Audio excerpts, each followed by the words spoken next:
जय गुरुदेव। शिष्य का कर्तव्य। दीक्षा उपरांत साधक का कर्तव्य होता है कि जागृत शक्ति की क्रियाओं में मानसिक व शारीरिक हस्तक्षेप न करे।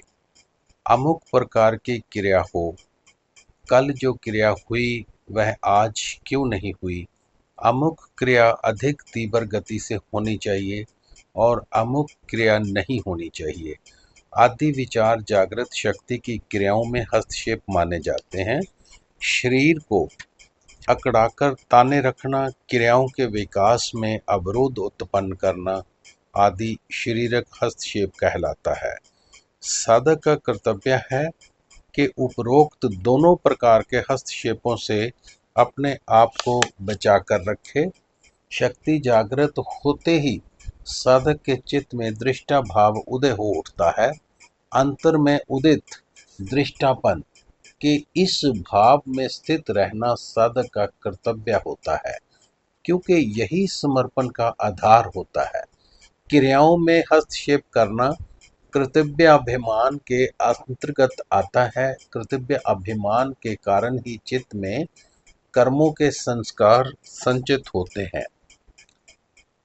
दृष्टाभाव में स्थित साधक होने वाली सर्वविधि क्रियाओं को देखता भर रहता है। वह ना तो किसी क्रिया के होने की इच्छा करता है और ना ही किसी होने वाली क्रिया को रोकने का प्रयत्न करता है। ऐसा साधक केवल समर्पण भाव युक्त होकर साधन करता है। शक्ति जागृत होकर चित्त में संचित संस्कारों के आधार पर कार्य करती है। संचित संस्कारों में से जो संस्कार उदित होकर समक्ष आते जाते हैं, उनके अनुरूप ही क्रिया होती है। ये सभी क्रियाएं चित्त शुद्धि का कारण होने से साधक के कल्याण का हेतु होती हैं। यदि इन क्रियाओं को रोक दिया जाए तो साधक की उन्नति रुक जाती है। जो क्रियाएं साधक अपने शरीर एवं चित्त में अनुभव करे, उन्हें वह ना तो रोकने का प्रयत्न करे और ना ही किसी प्रकार का क्रिया विशेष से भयभीत हो। यदि साधन की आरंभ अवस्था में क्रिया रोक दी जाती है तो उसे दोबारा आरंभ करना कठिन होता है। संकोच करने से यही संकोच बढ़कर क्रिया के भाव को दबा देता है। क्रियाओं में भय करने की कोई आवश्यकता नहीं है, क्योंकि शक्ति जागृत के उपरांत होने वाली क्रियाएं किसी भूत बाधा अथवा बाह्य देवी देवता के आवेश के फलस्वरूप नहीं होती, अपितु आंतरिक आत्म शक्ति की क्रियाएं होती हैं, जो साधक के मंगल के लिए ही होती हैं। दीक्षा होने के पश्चात साधन में बैठने पर साधक किसी वस्तु अथवा दीवार इत्यादि का सहारा लेकर ना बैठे। इससे निद्रा आ जाने की संभावना बढ़ जाती है, जो साधन में विघ्न रूप होती है। साधक अपने हाथ की घड़ी, चश्मा अथवा जेब में रेजगारी निकालकर अलग रख दें, तब साधना आरंभ करे, क्योंकि क्रियाओं का कुछ पता नहीं होता। घड़ी अथवा चश्मा टूट जाने का भय रहता है।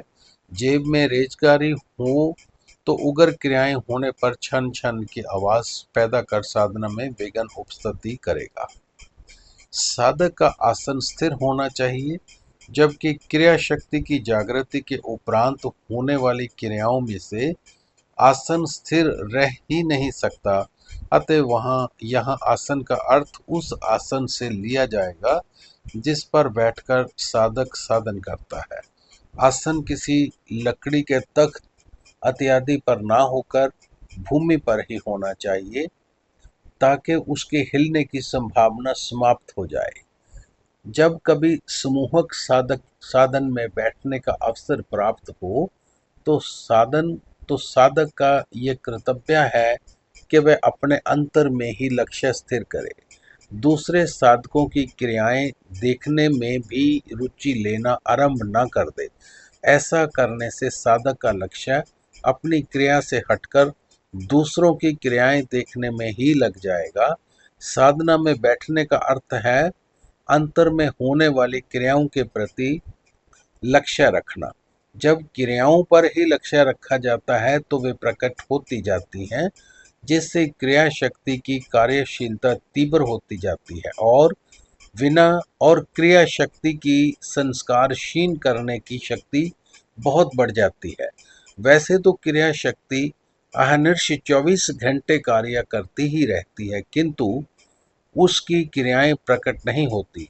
साधना में बैठने पर क्रियाएं अनुभव में आने लगती है तथा तीव्र होने लगती हैं।